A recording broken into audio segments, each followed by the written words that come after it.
Press the record. Okay, and we have so Brad joined us. That's great.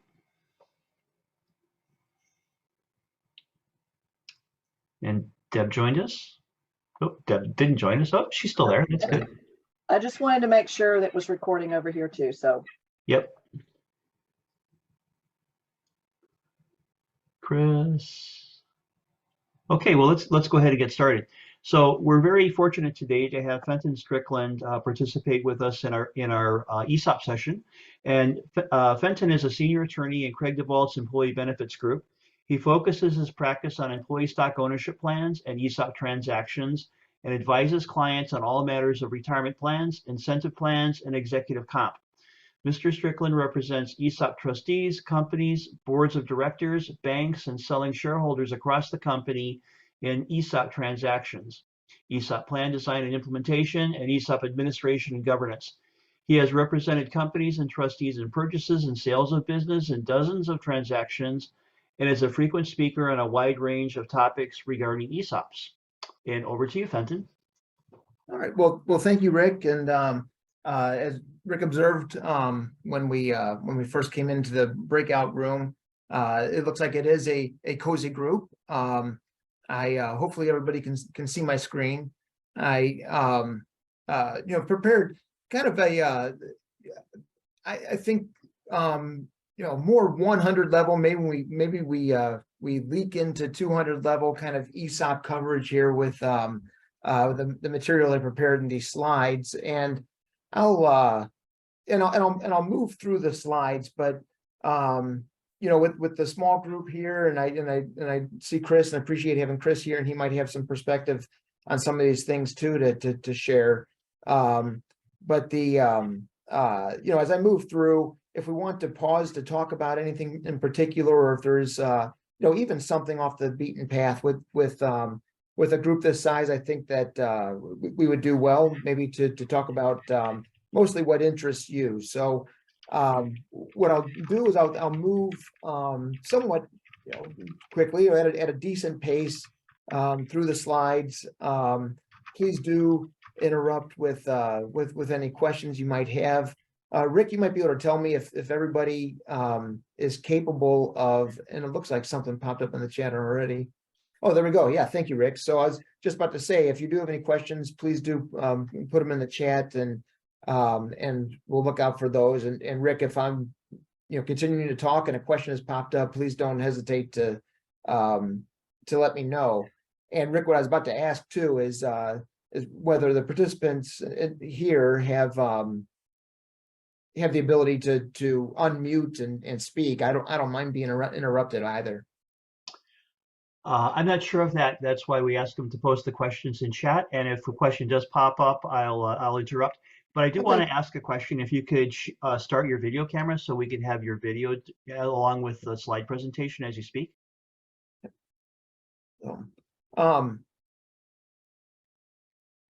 Okay. It should be at the bottom. Yep, got it. Okay. Thank you. Yeah, so we'll go ahead and dive in. As you heard from Deb a moment ago, and Rick at the top of the breakout show here, we're going to talk about ESOPs and the conversion process. I want to thank Rick and the Indiana Center for Employee Ownership, and as well as the Indiana Cooperative Development Center for putting on this program. I think that Indiana has a rich history and a strong base for employee ownership. There are many employee-owned companies around Indiana. I work with a number of ESOPs in Indiana and in neighboring states as well, and others across the country. But good part of my practice is really it's centered here in Indiana, and so I appreciate the work that both INCEO and the Cooperative Development Center do in promoting and helping people, assisting people in understanding employee ownership in the various forms that it takes. Again, I'll concentrate on ESOPs, and we'll talk about the conversion process. There we go. I think Rick introduced me, and I appreciate the introduction, Rick. We'll talk about the process, beginning with just kind of an identification of what an ESOP is. Make sure that we've set the groundwork there for what we're talking about, and then talk about the considerations that a company might bear in mind in determining whether to transition to an ESOP, whether to implement an ESOP and see through a transaction that has the ESOP obtain ownership of the company. Then we'll talk a little bit about that transaction process itself, and then what happens after the ESOP, maintaining that ESOP. So there's a lot of ground there. I'll admit, we just scratched the surface in a 45-minute presentation, but I did want to give some form of an overview here in the order as it appears there on the screen now. In my practice, I work with parties on all sides of of various transactions.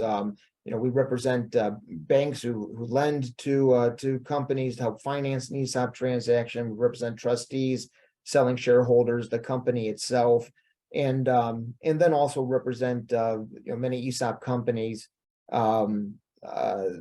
in various administration, governance, operations kind of issues that pop up. And I think that as we go through this, a good part of the time we'll spend will be on that transaction part. So we'll dive in here we just try to answer the question, okay, what is an ESOP? And at its very basic level, of course, it's a qualified retirement plan.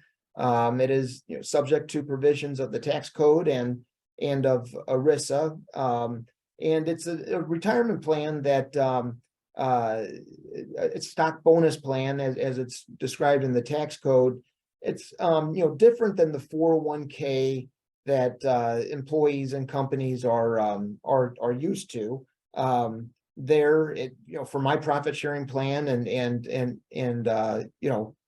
probably the vast majority of other folks, employed people, the employee is deferring some part of the employee's wages and salaries for contributions into a 401k plan. That doesn't happen with an ESOP. An ESOP is completely funded by employer contributions, and those contributions in various ways is allocated to participant accounts within the ESOP. And the ESOP is designed to primarily invest in company stock. And so, it's not unusual for an ESOP to have 100% of its investment in company stock or very little cash in the ESOP and almost entirely company stock. But you can also have, it could be 60% company stock and 40%, cash and other investments as well. But it just needs to be predominantly invested in employer securities or in company stock. And so employees who are participants in an ESOP, each employee will have an account within the ESOP, and the investments within the trust established under the ESOP will be allocated to participant accounts. And because that trust is invested primarily in company stock, of course, the value of the company stock is going to drive the value of a participant account within the ESOP. And so the idea there, and you hear about employee-owned companies. I use that term a little bit at the top of this presentation. Really, it's the ESOP trust that is the record owner of the stock. Participants are own beneficial interests in that stock, but the value of the employee's retirement benefit is going to be driven by the value of that stock. And so that's what, and we'll talk about it in just a moment, that's what's going to feed into that kind of ownership mentality among the employees in an ESOP company, is because, hey, the value of this nice retirement benefit is going to be driven by the company's profitability and the that profitability leading to increases in the value of the company's stock. But besides kind of those sort of mechanical fundamental features of an ESOP, an ESOP also provides an owner of a company or the shareholders of a company a succession plan, ability to liquidate their stock, and the probably the most frequent scenario we see is a closely held company with longtime shareholders seeking a way for those shareholders who are almost always highly involved in the business as well.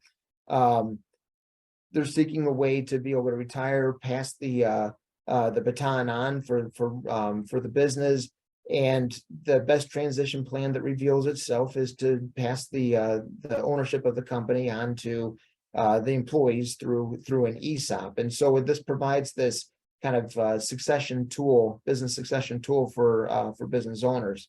And there's also some tax efficiencies that can be gained. An ESOP trust, and again, there's going to be an ESOP plan, that the retirement benefit retirement plan, but there's also going to be a trust that's established under that plan that actually owns the assets, and that trust is going to own the stock in the company as I've described, and that trust is also exempt from federal income taxation. So under Section 501 of the code. So if you have, for example, an S corp that where the ownership of 100% of the stock is now transferred into this ESOP trust, there is no company level federal income tax to be paid.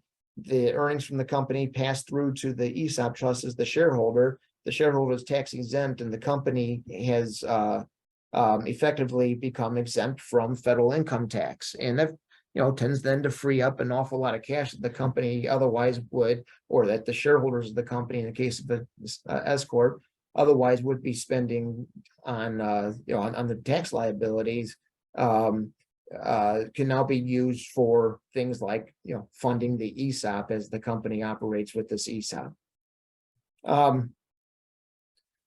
Just touching on a couple other things, you can see in the middle of this screen that of course there's kind of the fundamental basic definition for an ESOP, but around that then or other things that an ESOP becomes, and I'll touch on just a couple of those.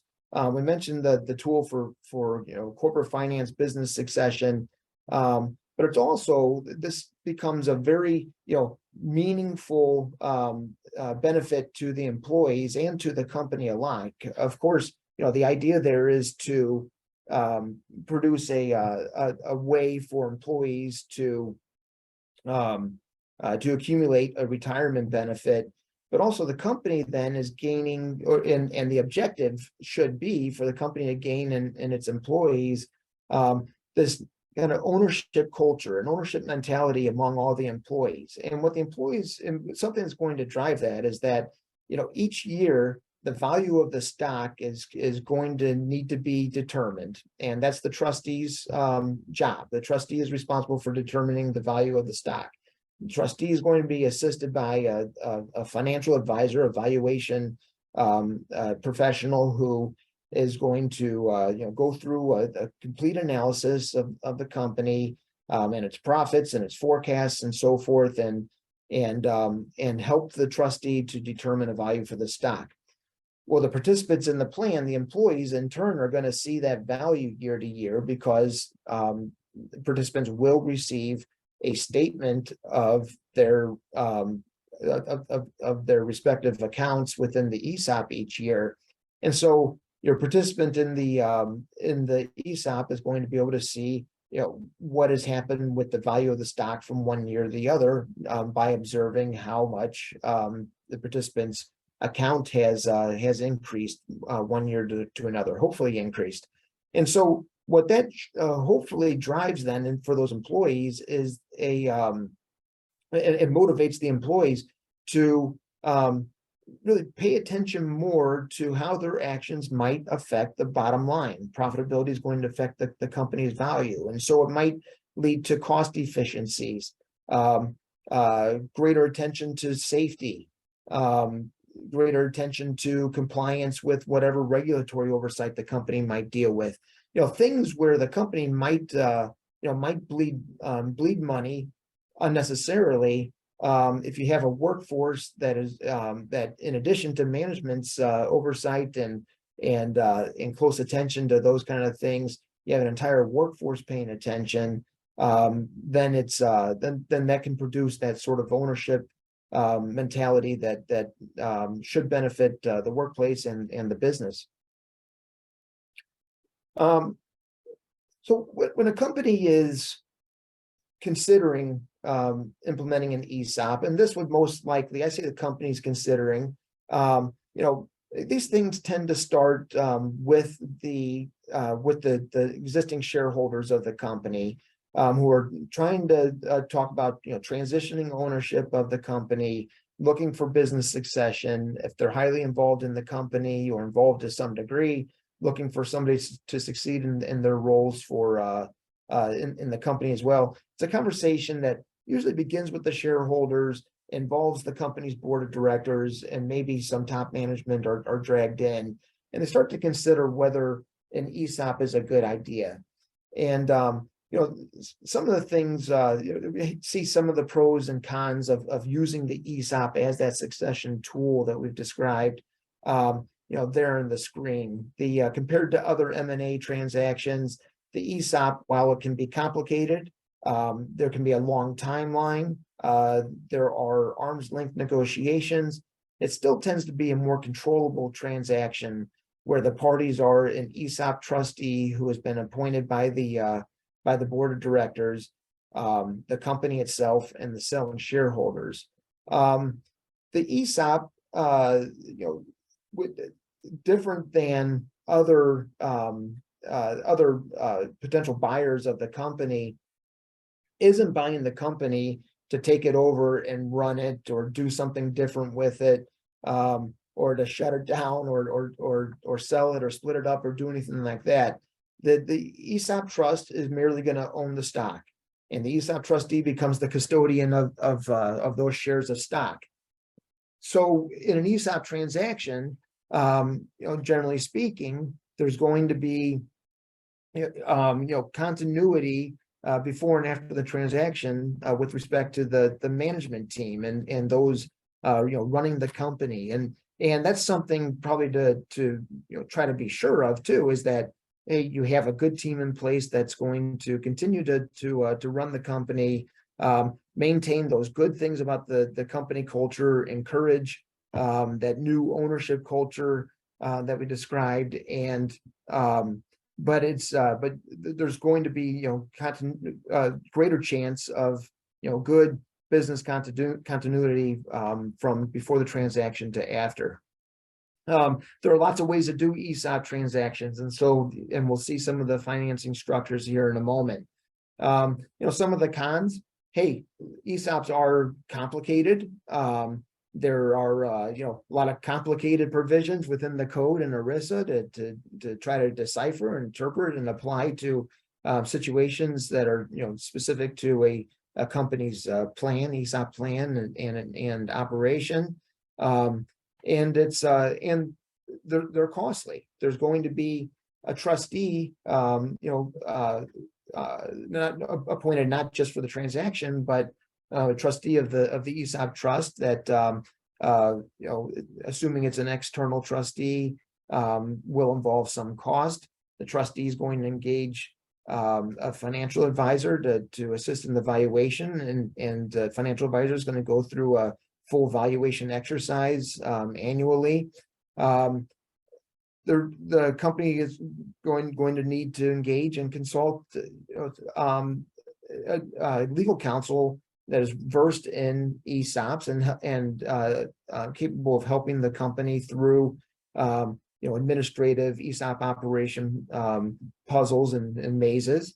And there's also going to be the company is put itself in position by implementing the ESOP plan.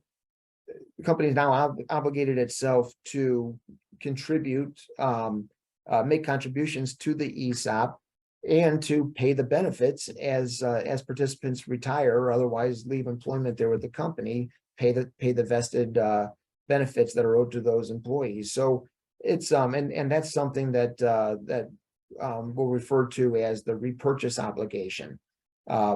Generally speaking, when an employee leaves employment and has a vested balance in the ESOP, the ESOP could distribute the shares of stock to the employee. When that happens, the vast majority of the time, those shares are going to be immediately purchased back by the company or the ESOP. But even if the ESOP is purchasing those shares back, the company likely is going to have to fund that purchase of those shares back, or instead of distributing shares, the ESOP can distribute cash, but those shares are going to need to be liquidated within the plan, which is going to require cash from the company as well, so that those shares can be liquidated within the plan and the cash can be distributed out to the terminated or retired employee. So that's the repurchase obligation that we'll refer to here. But there are costs. We'll see in a moment that the transaction itself involves some material cost and almost always involves the company incurring a material amount of debt. A company really at the beginning of the game is going to need to look in the mirror and determine whether it really is a good prospect for an ESOP. And there you see some of the characteristics of a company that would be a good prospect. Are there strong operations? Is the company profitable? And does it have strong management? Those things all, and committed leadership, people who are going to stick around through the transaction and after, and are capable of running the company, as well as capable of grasping the ESOP and being able to administer the ESOP going forward. The ESOP transaction doesn't involve, and again, when I refer to the ESOP transaction, I'm just talking about the purchase of shares from the existing shareholders of the company. Well, if the buyer in that transaction is the ESOP trust, well, the ESOP trust doesn't bring its own money. The ESOP trust isn't going to go and borrow its own money from some external lender. It's going to need to be financed by the company. And so the company is in most cases going to go to the bank and obtain financing for the transaction from a bank lender. And more often than not, in an ESOP transaction, the seller or the sellers are going to finance at least some portion of the transaction. So instead of receiving cash for some portion of the price for the shares, the seller is going to walk away with a promissory note. And so those notes, the note to the bank, the note to the seller, those are going to need to be paid over time, and the company's going to need that debt capacity. But it's important though that the reason, one main reason why the timeline can be so long from the moment that the idea of implementing an ESOP is hatched all the way to closing the sale of the shares to the ESOP. This is an important stage of the game where there's a good feasibility analysis and a good determination of whether the company is a strong candidate for implementation of an ESOP. So here's a look at the timeline, and and there's nothing magical about it. This timeline kind of illustrates a 24-week period. Not unusual for from the moment that the ESOP idea is hatched to the time that the shares are sold to the trust. Not unusual for that to take a half a year or more, sometimes shorter. It depends. But here's kind of a typical timeline. You can see at the beginning, there's the research and the planning and the feasibility. Those are the things that I was describing just a moment ago. And then the blueprint for the transaction. What is this transaction going to look like? How is it going to be structured? Is the company going to redeem the shares from the shareholders and then sell shares to the ESOP, or is the ESOP going to buy it directly from the shareholders? How much money are we going to borrow from the bank? Are the shareholders willing to finance some part of the deal? If so, how much? So the blueprint for the transaction, begins to take some shape, or at least the initial proposed blueprint for the transaction, and the company is going to assemble its team. Now, in that first part of this timeline, this research, planning, feasibility, the company probably wants to engage some help, begin talking with an attorney, and learn about what these what implementing an ESOP is going to entail and what the transaction is going to look like, but also talking to financial professionals, the company's accountants or valuation experts who can come in, provide the shareholders with some idea of what they might expect to get for their shares, but also inform the company and the company's board at that stage, what things would look like prospectively if the company were implemented an ESOP and were operating an ESOP over time, and to help the company to polish up their forecasts, or if the company hasn't done any forecasting, doesn't do projections, help the company to develop that, so that somebody near the beginning of the stage can assist the company in this look ahead at whether the company can afford to do the transaction and is capable of financing it, can afford to administer an ESOP, and it can afford to pay the benefits out of the ESOP given its projected profitability over some number of years. And that's the feasibility analysis that you might hear about. Hey, Fenton. Hey, one question from the group, and it kind of follows on to what you were talking about as far as the analysis. What elements or analysis are included in a good ESOP feasibility study? Yeah, so I think that the main elements are, number one, you're going to need to know what kind of resources the company is going to have. So I think you need a good, well thought out financial projection.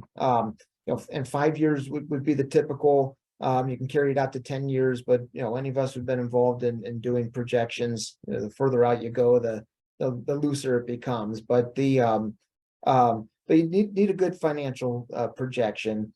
So you need to know what the company is going to be working with. And of course, so there you have your income and your expenses and the projected profitability for the company.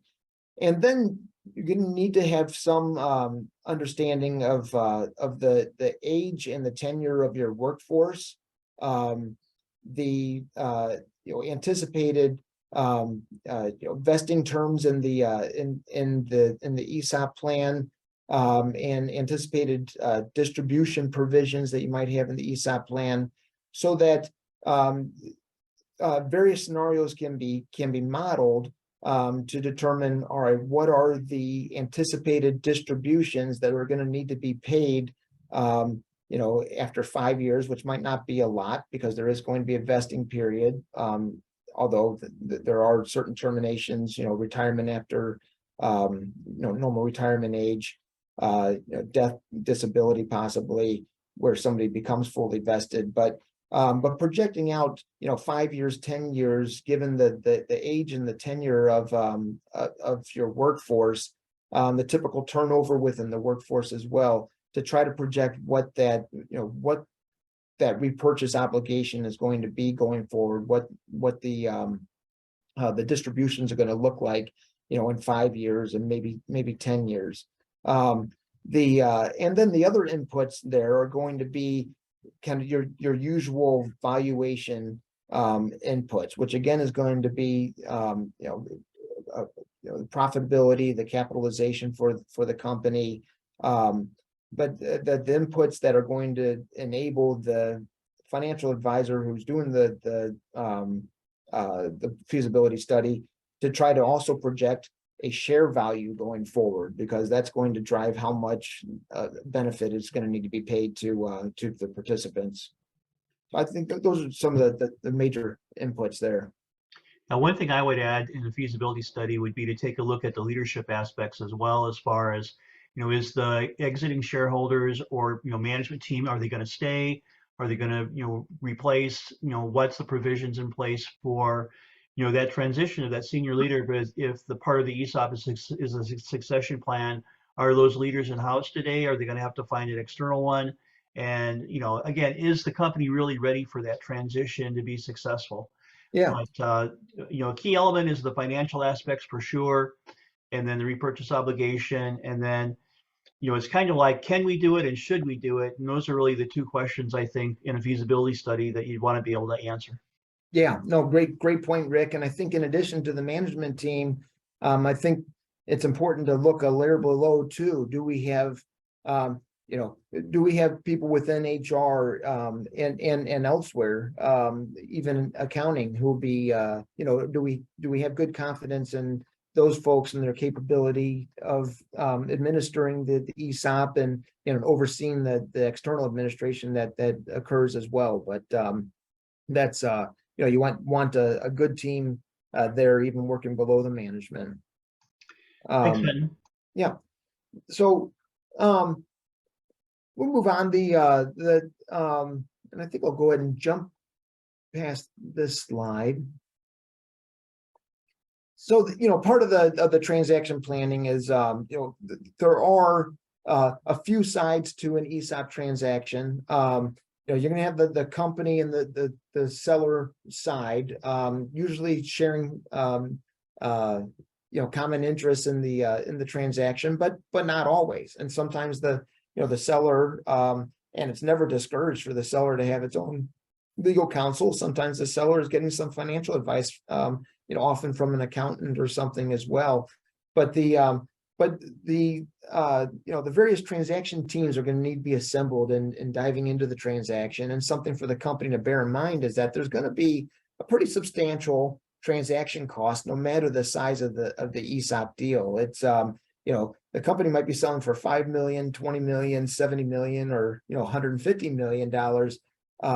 The bigger transaction probably is going to have a greater transaction cost, but that doesn't mean that a smaller transaction is going to have a very small transaction cost. The transaction costs are going to number almost any time into the hundreds of thousands, and that's because the company is going to be responsible for paying its own legal counsel, paying its accountants and financial advisors. The company's going to be responsible for paying the trustee, the trustee's financial advisor, the trustee's legal counsel. There's just going to be a lot of professional time, professional fee involved in the transaction itself.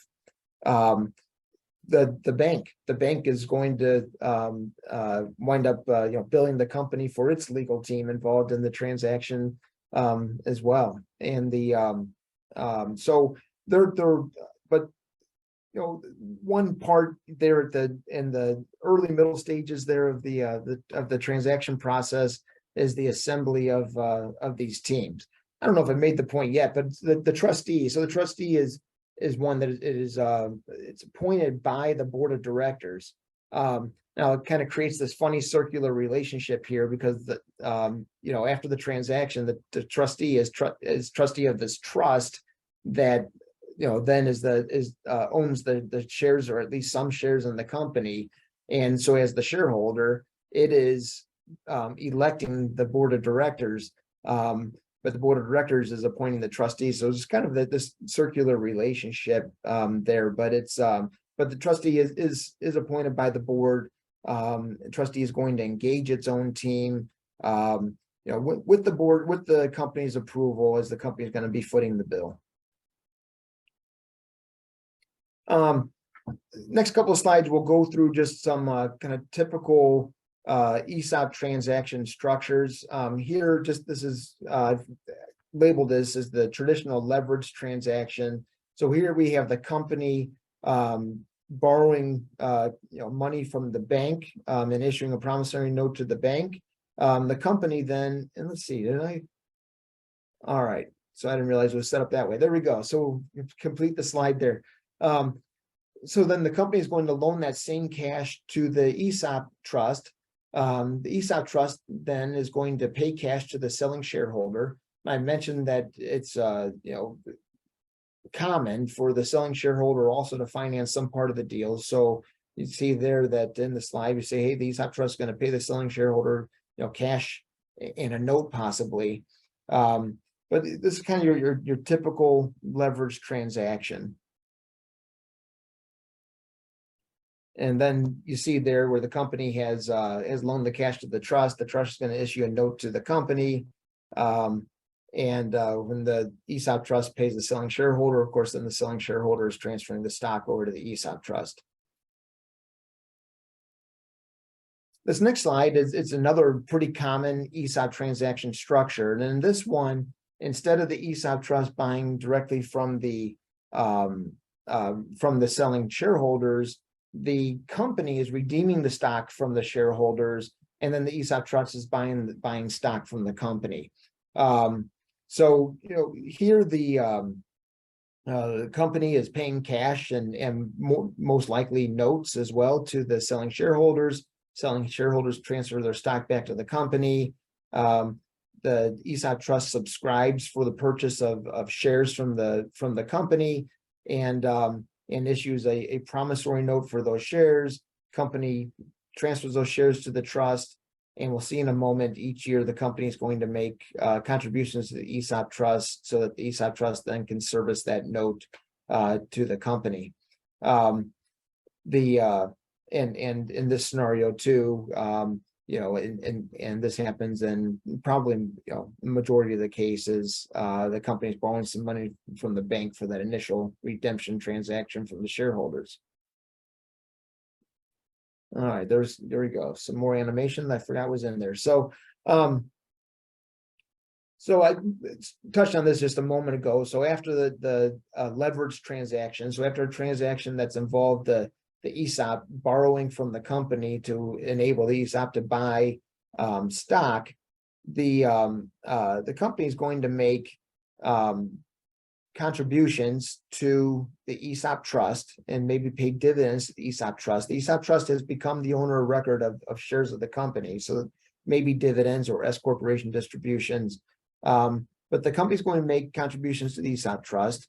The trust is going to take that same cash that the company has just contributed to it and turn around and make loan payments to the company for the loan, the monies that the trust owes the company for the loan that enabled the trust to buy the shares in the first place.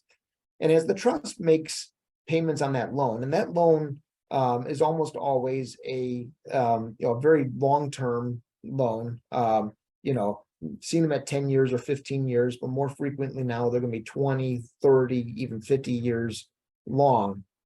As the ESOP trust makes payments on that loan, that inside loan, shares are going to be allocated to the participant accounts within the trust. So when the trust purchased the shares at first, those shares are held in what's referred to as suspense, held as unallocated shares. The trust owns them, but the trust they're subject to they're encumbered by a pledge to the company. The shares are the collateral for that inside loan, and as the trust makes payments, those shares are released from that collateral and allocated to the participants. So I mentioned it could be a 30-year loan, so the ESOP trust makes an annual loan payment. Then roughly 1/30 of those shares are going to become released and allocated to participant accounts. Hey, Fenton. Yes. Hey, we have a question from the group. Oh, sure. Would ESOP work similarly if there were multiple companies contributing and participating in one trust? Yeah, the ESOP would work similarly. In the ESOP, there's going to be a sponsoring employer, and then but also participating employers, employers who are within that same control group. So and any of those employers can make contributions to the ESOP, and employees of those participating employers can participate or would participate, be eligible to participate in the ESOP. Yeah, I think in Indiana, there's a number of companies that are like holding companies that have one or more companies underneath them that are also participants in the ESOP. So as Yeah. you said, that one sponsoring activity might be, that holding company. Yeah, and that's right. And that's, and that's sponsoring company. And the next scenario, the holding company, it's gonna be the holding company stock that the ESOP owns. Thank you. Yep. So, oh, whoops, let's see, did I want to do that?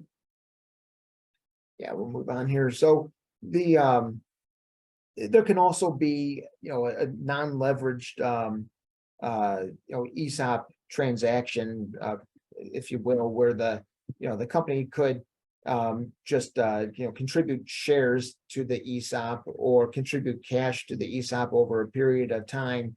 I have a client that is 100% ESOP now, but the ESOP bought the stock from the used to be a loan shareholder in 4 tranches, and the company just fed this ESOP cash contributions each year, and the ESOP for those first 3 tranches paid cash for some number of shares from the shareholder each time. The 4th time there was an ESOP loan to buy the remaining shares, but that can be the approach for the company becoming the shareholder, or the ESOP trust becoming the shareholder. Looks like we had some other questions that popped up possibly. Is that right, Rick? Or Nope, we're good. okay. So I know we're going to run out of time here soon. This slide shows that there is a and I don't see this often, although I just saw one again here recently, where the company provides 401k participants with the opportunity to transfer, to liquidate their investment within the 401k, transfer cash over to the ESOP, and then use that cash to purchase company stock, and have the ESOP trust come into ownership of stock that way. So these things happen through this 401k transfer or something similar from time to time. The ESOP transaction process, and I know that we're going to run out of time. Again, we've talked about the parties. The transaction itself, of course, is going to be documented by a purchase agreement. I've mentioned the various loans. There are going to be loan agreements and promissory notes and so forth. And the parties have a deal finally when the sellers are satisfied with the economic terms, of course, as well as certain legal terms. Generally speaking, and in almost any transaction, the sellers are going to have to stand behind, the trustee is going to insist that the sellers stand behind, representations and warranties that the company makes about the company, so that if there ever were a breach of those representations and warranties, the sellers will, need to indemnify the ESOP trust for that breach. And so the sellers are going to need to be satisfied with those terms. The company's going to need to be satisfied with the financing. Can the company handle servicing the transaction debt going forward?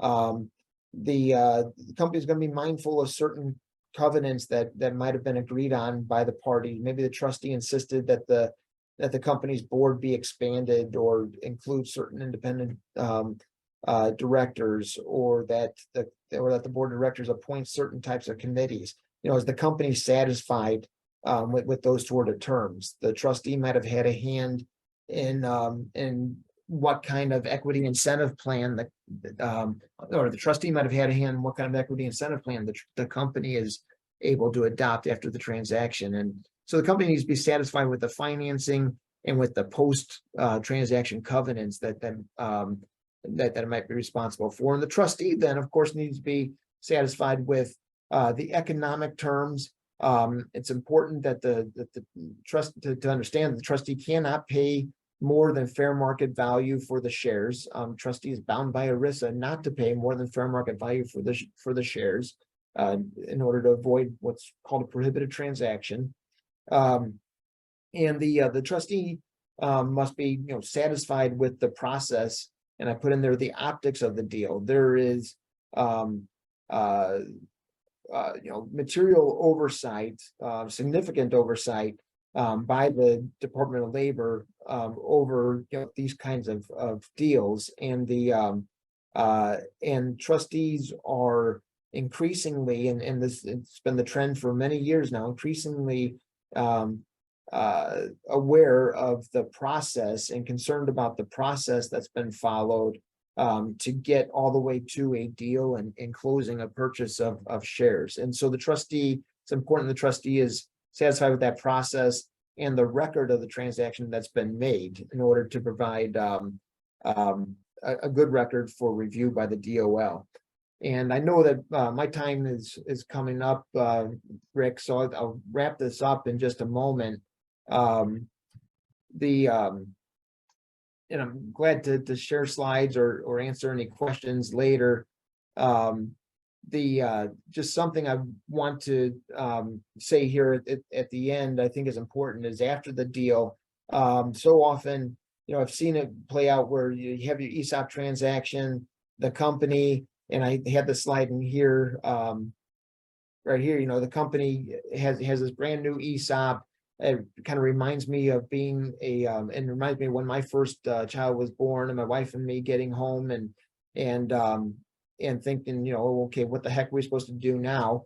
There was no operating manual. So, and that's sort of like this brand new ESOP. There's this, this new baby that frankly, oftentimes the company, okay, was not real sure what to do then, but there are some things to pay close attention to. And that's something that, legal counsel for the company should be helping them through these things. And the third-party administrator hired by the company should be helping them through these kind of things.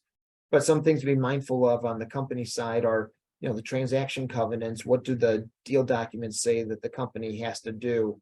Governance, there might have been some covenants within the transaction documents that affect corporate governance. So, does the board need to find candidates for an external board member to propose to the trustee for election to the board?